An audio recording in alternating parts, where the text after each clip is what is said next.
Right, so far we have learned up to the research question. So we know the research question. Now the next part is about answering this question. So the research question maybe, is there a relationship between the exercise you don't do and the blood sugar you have in your blood? This is a research question. So if you have this question, you have to find out the answer, yes or no, and how related it is. That is the research. So to do this research, we need to use a methodology, and this is what we're going to study now. Now, let me take a simple example to understand this. What is this? It is a device, electronic device, right? Now, if I ask you, what is this? You would say, it's a mobile phone. Don't you know? It's a mobile phone, right? That's a simple answer. But if you ask a child, what is this? He would say, it is a toy because he plays games in it. It is a gaming device for him. For you, it's a phone. So the answer differ based on the relationship you have with that particular problem. Your relationship with this device is to make phone calls, so you say it's a mobile phone.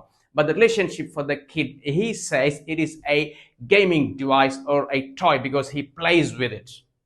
Let me take one more example to explain, because the answer differ based on the relationship that you have.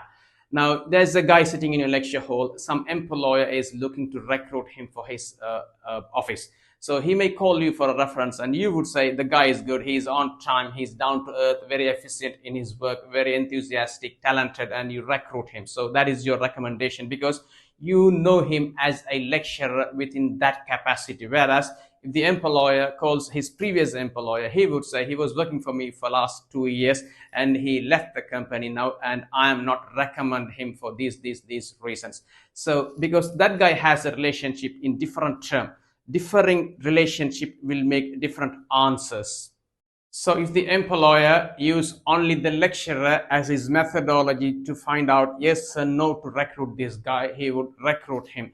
But if he used the previous employer, he would reject that application. So when the methodology to find out the answer differ, the answer would differ as well. So we have to be very careful about selecting the methodology to get to know the answer for your research question.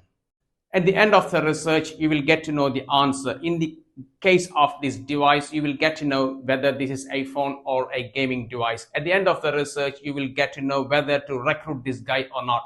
So the answer differ based on the methodology that you use to get to know. The answer is known as ontology in research terminology. Ontology means what you know. Epistemology means how do you know what you know.